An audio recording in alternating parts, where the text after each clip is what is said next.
नमस्कार दोस्तों, पीसीएसएम के अपने यूट्यूब परिवार में आप सभी का स्वागत है। अभी हम लोग एनसीईआरटी के 6 क्लास के ज्योग्राफी को कवर कर रहे हैं, जिसमें आज हम लोग अध्याय 6 का अध्ययन करेंगे। आज का टॉपिक होगा हमारा पृथ्वी के प्रमुख स्थल रूप। पृथ्वी पे कौन कौन से स्थल रूप होते हैं, उन सभी के बारे में हम लोग आज अध्ययन करेंगे तथा परीक्षाओं के दृष्टिकोण से जो भी महत्वपूर्ण बिंदु होगा उसको समझने का प्रयास भी करेंगे। इससे पहले वाले क्लास आप लोग अगर नहीं देखें तो उस सबको एक बार देख लीजिए, ताकि आगे आने वाली जो भी क्लासेज होंगी, जो भी कक्षाएं होंगी, वो आपको और आसानी से समझने में आपको क्या होगी, मदद होगी। इससे पहले अगर आप लोग चैनल पर नए हैं तो चैनल को सब्सक्राइब कर लीजिए और बेल आइकन को प्रेस कर लीजिए, ताकि जब भी क्लास हो तो उसका नोटिफिकेशन आपको प्राप्त होता रहे। साथ ही साथ आप इस वीडियो को अपने दोस्त, भाई, बंधु सभी के पास में शेयर कर सकते हैं, ताकि सभी को तैयारी करने में एक अलग दिशा प्रदान हो सकती है। तो चलिए, यहाँ पे कुछ पढ़ने से पहले हम कुछ यहाँ पे चित्र दिया हुआ है उसके बारे में देख लेते हैं। ये पर्वत है, ये पर्वत दिखाया हुआ है, ये पठार है, उसके बाद में ये झील है, यहाँ पे सहायक नदियाँ हैं, ये नदी हैं, यहाँ पे डेल्टा या नदी का मुहाना है, वितरिका है, मैदान है, स्थल संधि है, द्वीप है, तट है, पहाड़ी है, पर्वत श्रृंखलाएं हैं, स्थल संधि, और यहाँ पे एक जल संधि भी है, जल संधि भी है। इन सभी के बारे में हम लोगों ने पहले भी पढ़ चुके हैं कि जल संधि और स्थल संधि किसे कहते हैं, पिछली वाली कक्षाओं में हम लोगों ने पढ़ ली है। बाकी जो भी है उस सभी के बारे में हम लोग आज अध्ययन करेंगे। तो चलिए, आज क्या दिया हुआ है इसके बारे में हम लोग आज कक्षा को प्रारंभ करते हैं। कह रहा है कि आपने इसमें से कुछ स्थल रूपों को जरूर देखा होगा। बिल्कुल सही बात है। यहाँ पे जितने भी चित्र में हम लोग स्थल को देखे हैं, उन सभी को स्थल को क्या है, किसी न किसी रूप में हम लोग अवश्य ही देखे हैं। आप देखेंगे कि पृथ्वी की सतह सभी जगह एक समान नहीं है। बिल्कुल सही बात है। पृथ्वी की सतह क्या है, सभी जगह पे एक समान नहीं है। कहीं पे ऊबड़ खाबड़ है, कहीं पे ऊंचे है, कभी कहीं तो समतल है। पृथ्वी पर अनगिनत प्रकार के स्थल रूप है। पृथ्वी पे क्या है, अनगिनत प्रकार के स्थल रूप है। स्थल मंडल के कुछ भाग ऊंचे नीचे तथा कुछ क्या है, कुछ समतल है। स्थल मंडल के कुछ भाग ऊंचे नीचे तथा कुछ समतल है। समतल जो है वहाँ पे क्या होती है, वहाँ पे लोग निवास करते हैं, वहाँ पे कृषि कार्य किए जाते हैं। तथा जो ऊंचे नीचे हैं, जैसे पर्वत पठार है, वहाँ पे लोगों निवास नहीं करते हैं और वहाँ पे कृषि कार्य क्या होते हैं, कृषि कार्य भी नहीं होता है। ये स्थल रूप दो प्रक्रियाओं के परिणाम स्वरूप बनते हैं। जो स्थल रूप है ये दो प्रक्रियाओं के परिणाम स्वरूप बनते हैं। आपको यह जान करके आश्चर्य होगा कि मैदान जिस पर आप खड़े हैं उसमें धीरे धीरे क्या हो रही है, उसमें धीरे धीरे गति हो रही है। पृथ्वी के अंदर लगातार गति होती रहती है। पृथ्वी के अंदर क्या है, लगातार गति होती रहती है। प्रथम या आंतरिक प्रक्रिया के कारण बहुत से स्थानों पर पृथ्वी की सतह कहीं ऊपर उठी जाती है तो कहीं धंस जाती है। पृथ्वी पर क्या कह रहा है कि प्रथम या आंतरिक प्रक्रिया के कारण बहुत से स्थानों पर पृथ्वी की सतह कहीं ऊपर उठ जाती है तो कहीं क्या हो जाती है, कहीं पे नीचे धंस जाती है। यहाँ पे देखिए क्या दिया हुआ है,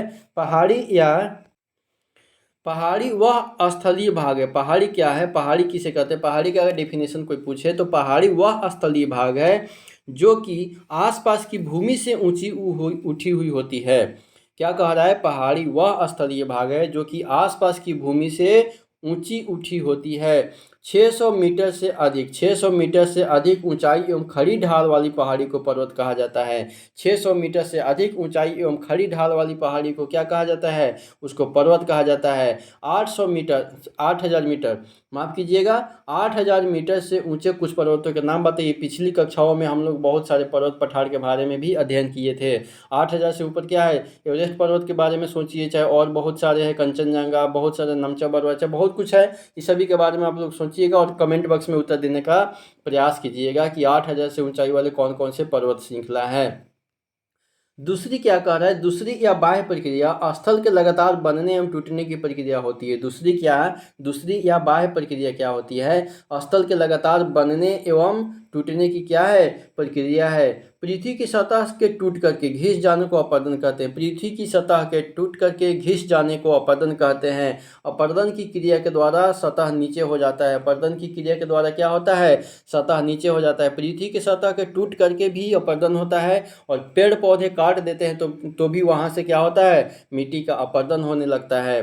तथा निक्षेपण की प्रक्रिया के द्वारा इनका फिर से निर्माण होता है। निक्षेपण की प्रक्रिया के द्वारा मिट्टी का निर्माण होता है, चट्टान का निर्माण होता है तथा अपरदन के कारण कारण क्या होता है, इसका विनाश होता है। ठीक है, पेड़ पौधे जो होते हैं, पेड़ पौधे पृथ्वी को, मिट्टी को बांधे रखते हैं। अगर उसको हम काट देते हैं तो वहाँ से मिट्टी क्या होती है, आसानी से बाढ़ या बारिश जो भी आती है उसमें क्या होती है, बह करके चली जाती है, इसलिए उसको अपरदन होता है।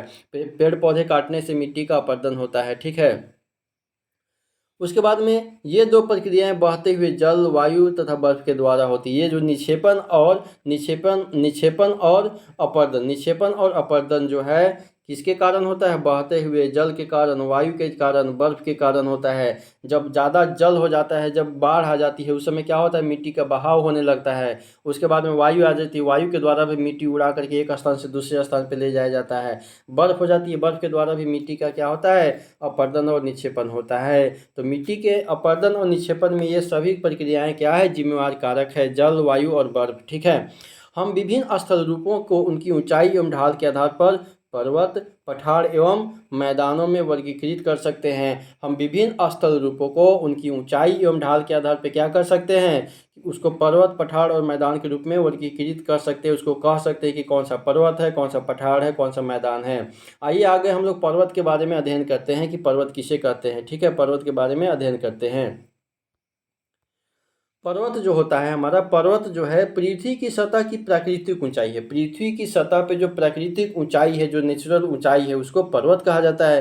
पर्वत का शिखर छोटा तथा आधार क्या होता है, चौड़ा होता है। पर्वत का शिखर जो होता है, पर्वत का शिखर छोटा होता है तथा आधार क्या होता है, आधार चौड़ा होता है। ठीक है, यह आसपास के क्षेत्र से बहुत ऊंचा होता है। पर्वत जो होता है आसपास के क्षेत्र से क्या होता है, बहुत ऊंचा होता है। कुछ पहाड़ बादलों से भी ऊंचे होते हैं। जैसे जैसे आप ऊंचाई पर जाएंगे तो जलवायु क्या हो जाएगी, आपको ठंडी होती जाती है। कुछ पर्वतों पर हमेशा जमी रहने वाली बर्फ की नदियां होती है, जिसे हिमानी कहा जाता है। कुछ पर्वतों पर हमेशा जमी रहने वाली बर्फ की नदियां बहती रहती है, जिसको क्या कहा जाता है, जिसको हिमानी कहा जाता है। यहाँ कुछ ऐसे भी पर्वत हैं जो समुद्र के भीतर होते हैं तथा जिन्हें आप देख भी नहीं सकते हैं। बहुत से ऐसे पर्वत हैं जो समुद्र के नीचे भी होते हैं, जो आपको दिखाई नहीं देते हैं। कठोर जलवायु होने के कारण पर्वतीय क्षेत्रों में बहुत कम लोग निवास करते हैं। कठोर जलवायु होने के कारण पर्वतीय क्षेत्रों में क्या करते हैं, बहुत कम लोग निवास करते हैं। निवास करने के लिए हमको क्या चाहिए, उचित जलवायु चाहिए, उचित वायु चाहिए, जल चाहिए हमको। ठीक है, वहाँ का धरातल खड़ी ढाल वाला होता है। ठीक है, वहाँ का यानी कि पर्वतीय क्षेत्रों की जो धरातल होती है वो क्या होती है, खड़ी ढाल वाली होती है। खड़ी ढाल वाली होती है। अब बताइए, खड़ी ढाल वाली है, यहाँ पे तो कोई निवास नहीं करेगा ना, तो यहाँ पे कृषि कार्य भी होगा तथा कृषि योग्य भूमि भी की कमी भी होती है। पर्वत एक रेखा के क्रम में, क्या कह रहा है कि पर्वत जो है एक रेखा के क्रम में भी व्यवस्थित हो सकते हैं। एक रेखा के क्रम में भी व्यवस्थित हो सकते हैं, जिसे श्रृंखला कहा जाता है। जिसे क्या कहा जाता है, श्रृंखला कहा जाता है। यहाँ पे हमारा हिमालय पर्वत है। हिमालय पर्वत कैसा पर्वत है, बलित पर्वत का उदाहरण है। हिमालय पर्वत कैसा पर्वत है, बलित पर्वत का उदाहरण है। इसको याद रखिएगा, हिमालय पर्वत एक बलित पर्वत का उदाहरण है। बहुत से पर्वतीय तंत्र समानांतर श्रृंखलाओं के क्रम में होते हैं, जो सैकड़ों किलोमीटर तक फैले होते हैं। हिमालय हिमालय आल्प्स तथा एंडीज, हिमालय, आल्प्स तथा एंडीज जो होता है क्रमशः एशिया में हिमालय पर्वत कहाँ पाया जाता है, एशिया में। ठीक है, आल्प्स पर्वत कहाँ, यूरोप में, और दक्षिण अमेरिका में एंडीज पर्वत। पिछली वाली कक्षाओं में हम लोगों ने इन सभी के बारे में क्या किया था, अध्ययन भी किया था। अमेरिका की पर्वत श्रृंखलाएं हैं, चित्र संख्या 5.1 में देखे थे पिछली वाली कक्षाओं में। पर्वतों को ऊंचाई एवं आकार में विभिन्नता होती है। पर्वतों की ऊंचाई एवं आकार में क्या होती है, विभिन्नता होती है। कुछ पर्वत छोटे होते हैं, कुछ पर्वत बड़े होते हैं, कुछ पर्वत की ऊंचाई अधिक लंबी होती है। पर्वत 3 प्रकार के होते हैं। पर्वत कितने प्रकार के होते हैं, पर्वत 3 प्रकार के होते हैं। कौन कौन से, एक होता है बलित पर्वत, दूसरा होता है भ्रंतोष पर्वत तथा तीसरा क्या होता है, ज्वालामुखी पर्वत। बलित पर्वत, भ्रंतोष पर्वत तथा ज्वालामुखी पर्वत जो होता है, पर्वत 3 प्रकार के होते हैं। हिमालय तथा आल्प्स बलित पर्वत है। हिमालय पर्वत तथा आल्प्स पर्वत, हिमालय पर्वत तथा आल्प्स पर्वत कैसा पर्वत का उदाहरण है, बलित पर्वत है। हिमालय पर्वत तथा आल्प्स पर्वत कैसा उदाहरण है, बलित पर्वत का उदाहरण है, बलित पर्वत का उदाहरण है। इसको आपको नोटबुक में नोट करना है, परीक्षा में पूछा जाता है अक्सर। जिनकी सतह उबड़ खाबड़ तथा शिखर क्या होती है, शिखर जो होती है उसकी शंकु आकार होती है, शंकु के आकार होती है। शंकु मैथ में आप लोगों ने पढ़ा होगा, ये हमारा शंकु होता है। हिमालय तथा आल्प्स पर्वत बलित पर्वत है, जिनकी सतह उबड़ खाबड़ होती है तथा शिखर क्या होता है, शंकु के आकार होता है, ये शिखर होता है। ठीक है, आगे क्या कह रहे हैं कि भारत की अरावली अरावली श्रृंखला विश्व की सबसे पुरानी बलित पर्वत श्रृंखला है। विश्व की सबसे पुरानी पुरानी बलित पर्वत श्रृंखला है भारत की अरावली। अरावली पर्वत कहाँ है? अरावली राजस्थान में है। अरावली पर्वत श्रृंखला कहाँ है? राजस्थान में है। ठीक है, जो कि सबसे पुरानी पर्वत श्रृंखला है। सबसे पुरानी बलित पर्वत श्रृंखला कौन सी है? अरावली पर्वत श्रृंखला, जो कि राजस्थान में है। ठीक है, सबसे पुरानी बलित पर्वत श्रृंखला कौन सी है? अरावली पर्वत श्रृंखला है, जो कि राजस्थान में है, सबसे पुरानी। नवीन बलित पर्वत श्रृंखला कौन सा है? हिमालय। नवीन नवीन नया नया मतलब नवीन बलित पर्वत श्रृंखला हिमालय है हमारा। इसको आपको याद रखना है। ठीक है, अरावली पर्वत की सबसे ऊंची चोटी कौन सी है? अरावली गुरु शिखर। गुरु शिखर जो है अरावली पर्वत की सबसे ऊंची चोटी है, जो कि राजस्थान में है। ठीक है, अपरदन की प्रक्रिया के कारण यह श्रृंखला घिस गई है। उत्तर अमेरिका के अपलेशियन उत्तरी अमेरिका के अपलेशियन तथा रूस के यूराल पर्वत जो है गोलाकार दिखाई देते हैं। ठीक है, पिछली वाली कक्षाओं में देखे थे हम लोग इस सभी के बारे में। क्या कह रहा है कि उत्तरी अमेरिका के अपलेशियन पर्वत तथा रूस के यूराल पर्वत कहाँ है? रूस में है। रूस में, ठीक है। उत्तरी अमेरिका में अपलेशियन पर्वत है। ये सभी की आकार कैसी है? गोलाकार है, गोलाकार दिखाई देते हैं। इनकी ऊंचाई कम है। ये बहुत पुराने बलित पर्वत है। ये क्या है? ये बहुत पुराने बलित पर्वत के उदाहरण हैं। जब बहुत बड़ा भाग टूट जाता है तथा ऊर्ध्वाधर रूप से विस्थापित हो जाता है, तब भ्रंतोष पर्वतों का निर्माण होता है। जब बहुत बड़ा भाग टूट जाता है, जब बहुत बड़ा भाग क्या हो जाता है? टूट जाता है तथा ऊर्ध्वाधर रूप से विस्थापित हो जाता है, टूट जाता है, बिखर जाता है, तब किसका निर्माण होता है? तब भ्रंश पर्वत का निर्माण होता है। ऊपर उठे हुए खंड को उत्खंड यानी हॉर्स ऊपर उठे हुए खंड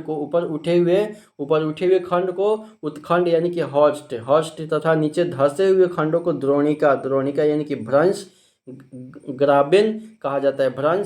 द्रोणिका भ्रंश या ग्राबेन कहा जाता है। ऊपर भ्रंतोष पर्वत के ऊपर उठे हुए खंड को उत्खंड यानी कि हर्स्ट तथा नीचे धंसे हुए खंडों को द्रोणिका भ्रंश या ग्राबेन कहा जाता है। ठीक है, आपको परीक्षाओं में यही पूछा जा सकता है कि ग्राबेन क्या है, ग्राबेन किसे कहा जाता है, या द्रोणिका भ्रंश किसे कहा जाता है। तो याद रखिए, भ्रंतोष पर्वतों का जो ऊपर उठे हुए खंड जो होता है उसको उत्खंड यानी कि हर्स्ट कहा जाता है तथा नीचे धंसे हुए खंडों को द्रोणिका भ्रंश या ग्राबेन कहा जाता है। यूरोप की राइन घाटी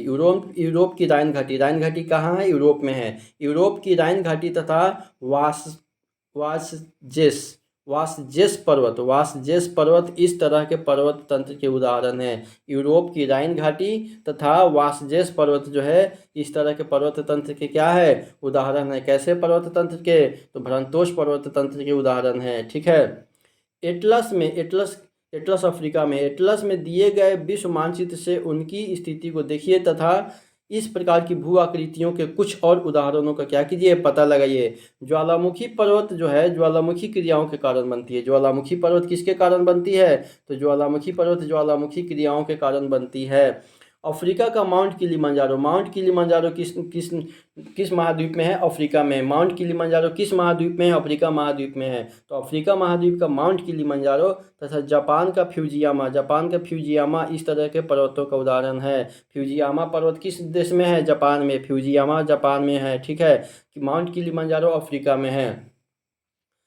पर्वत बहुत लाभदायक होते हैं। पर्वत जल के संग्रहगार होते हैं। पर्वत क्या होते हैं? जल के संग्रहगार होते हैं, जल को संग्रहण करने वाले होते हैं। बहुत सी नदियों का स्रोत पर्वतों में स्थित हिमानियों में होता है। बहुत सी नदियों का स्रोत जो है पर्वतों में स्थित हिमानियों के द्वारा होता है। बहुत से नदियों का उत्खनन जो होता है, उद्गम जो होता है किसके द्वारा होता है? हिमानियों के द्वारा होता है, हिम नदों के द्वारा होता है। जलाशयों के जल को लोगों तक पहुंचाया जाता है। पर्वतों के जल का उपयोग सिंचाई तथा पनबिजली के उत्पादन में भी किया जाता है। नदी घाटियां तथा वेदिकाएं कृषि के लिए उपयुक्त होती है। नदी घाटियां तथा वेदिकाएं किसके लिए? कृषि के लिए उपयुक्त होती है। पर्वतों में अलग अलग प्रकार की वनस्पतियां तथा जीव जंतु पाए जाते हैं। पर्वतों में अलग अलग प्रकार की वनस्पतियां तथा जीव जंतु पाए जाते हैं। वनों से हमें ईंधन, चारा, आश्रय तथा दूसरे उत्पाद जैसे गोंद, रेजिन इत्यादि क्या होते हैं? प्राप्त होते हैं। ठीक है, सैलानियों के लिए पर्वतीय भाग उपयुक्त स्थान है। सैलानियों के लिए पर्वतीय भाग क्या है? उपयुक्त स्थान है। वे पर्वतों की यात्रा उनकी प्राकृतिक सुंदरता को देखने के लिए करते हैं। विभिन्न प्रकार के खेल जैसे paragliding, hang gliding, river rafting तथा स्कीइंग पर्वतों के प्रचलित खेल है। क्या आप हिमालय में स्थित कुछ ऐसे स्थानों का नाम बता सकते हैं जहाँ पे ये खेल खेले जा सकते हैं? जहाँ पे बर्फ होगा वहीं पे ना खेल खेले जाएगा। यहाँ पे उत्खंड भ्रंश हुआ है, यहाँ पे द्रोणिका। ऊंचले वाले भाग यानी कि ऊंचे वाले भाग को, ऊपर वाले भाग को क्या कहा जाता है? उत्खंड भ्रंश कहा जाता है। तथा ये निचले भाग को द्रोणिका भ्रंश कहा जाता है। निचले भाग को क्या कहा जाता है? द्रोणिका भ्रंश कहा जाता है। ये भ्रंतोष पर्वत का उदाहरण है। किसका उदाहरण है? ये भ्रंतोष पर्वत का उदाहरण है। यहाँ पे देखिए प्रशांत महासागर में स्थित मोनाकी पर्वत। प्रशांत महासागर में स्थित मोनाकी पर्वत। मोनाकी पर्वत किस महासागर में है? प्रशांत महासागर में। मोनाकी पर्वत प्रशांत महासागर में स्थित है, हवाई द्वीप पे है। ठीक है, सागर की सतह के नीचे स्थित है। ठीक है, मोनाकी पर्वत जो है प्रशांत महासागर की सतह के नीचे है। इसकी ऊंचाई कितनी है? 10,205 मीटर। 10,205 मीटर एवरेस्ट शिखर से भी अधिक ऊंचाई है। एवरेस्ट पर्वत शिखर से भी अधिक ऊंचाई है। लेकिन ये प्रशांत महासागर में होने के कारण क्या होते हैं? हम इसको देख नहीं सकते हैं। आगे यहाँ पे देखिए क्या दिया हुआ है कि ज्वालामुखी पर्वत के यहाँ पे निर्माण हुआ है। यहाँ पे अत्यधिक दाब से मैग्मा का निर्माण है। यहाँ पे अत्यधिक दाब से किसका निर्माण हुआ है?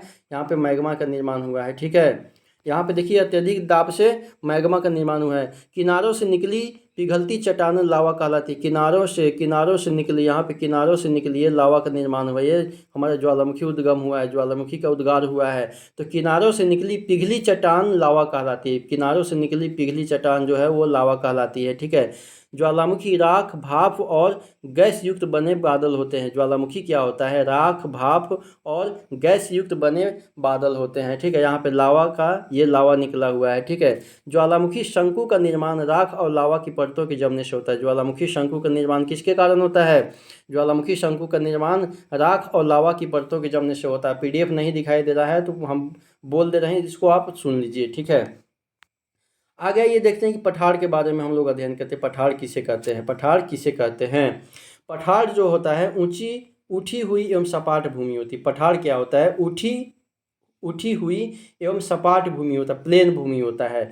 यह आसपास के क्षेत्रों से अधिक उठा हुआ प्रतीत होता है। यह आसपास के क्षेत्रों से अधिक उठा हुआ होता है तथा इसका ऊपरी भाग मेज के समान सपाट होता है। मेज के समान सपाट होता है। किसी पठार के एक या एक से अधिक किनारे होते हैं। किसी भी पठार के एक या एक से क्या होते हैं? अधिक किनारे होते हैं, जिनके ढाल खड़े होते हैं। पठारों की ऊंचाई प्रायः कुछ 100 मीटर से लेकर के कई हज़ार मीटर तक हो सकती है। पठारे की ऊंचाई कितनी मीटर हो सकती है? 100 मीटर से लेकर के कई हज़ार मीटर तक हो सकती है। पर्वतों की तरह पठार भी नए या पुराने हो सकते हैं। पर्वतों की तरह जिस प्रकार के पर्वत नए पर्वत और पुराने पर्वत पढ़े थे, उसी प्रकार से पठार भी क्या होते हैं? नए या पुराने हो सकते हैं। भारत में दक्कन का पठार पुराने पठार में से एक है। भारत में दक्कन का पठार क्या है? पुराने पठार में से एक है। भारत में दक्कन का पठार क्या है? पुराने पठार में से एक है। केन्या, तंजानिया तथा युगांडा का पूर्वी अफ्रीकी पठार एवं ऑस्ट्रेलिया का पश्चिमी पठार इस प्रकार के उदाहरण हैं। केन्या, तंजानिया तथा युगांडा का पठार और पूर्वी अफ्रीका पठार एवं ऑस्ट्रेलिया का पश्चिमी पठार जो है इस प्रकार के उदाहरण हैं। तिब्बत का पठार, ठीक है, तिब्बत का पठार जो हम लोग पिछली वाली कक्षाओं में देखे थे। तिब्बत का पठार विश्व का सबसे ऊंचा पठार है। तिब्बत का पठार विश्व का सबसे ऊंचा पठार है। तिब्बत का पठार विश्व का सबसे ऊंचा पठार, ठीक है, जिसकी ऊंचाई माध्य समुद्र तल से 4,000 से 6,000 मीटर तक है। तिब्बत का पठार की ऊंचाई कितनी है? 4,000 से 6,000 मीटर तक की ऊंचाई है। पठार बहुत उपयोगी होते हैं क्योंकि उनमें खनिजों की प्रचुरता होती है। पठार क्या होती है? हमारे लिए बहुत ही उपयोगी होता है। क्यों? क्योंकि उसमें बहुत सारे खनिजों की क्या होती है? प्रचुरता होती है। बहुत सारे खनिज उसमें विद्यमान होते हैं।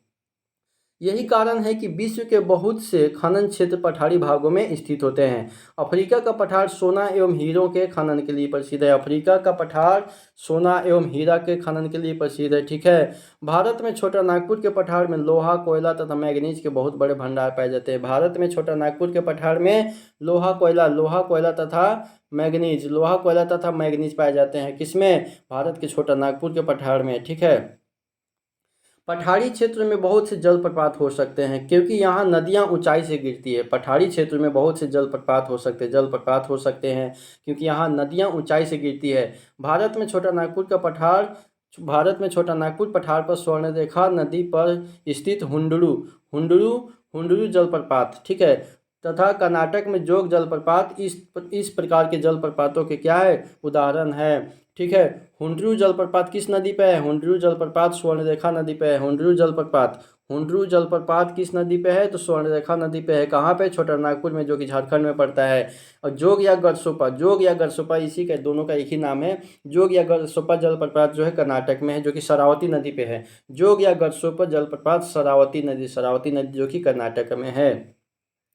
इस प्रकार के जलप्रपातों के उदाहरण है। लावा पठार में काली मिट्टी की प्रचुरता होती है। लावा पठार में कैसी मिट्टी की प्रचुरता होती है? काली मिट्टी की। लावा पठार में कैसी मिट्टी की प्रचुरता होती है?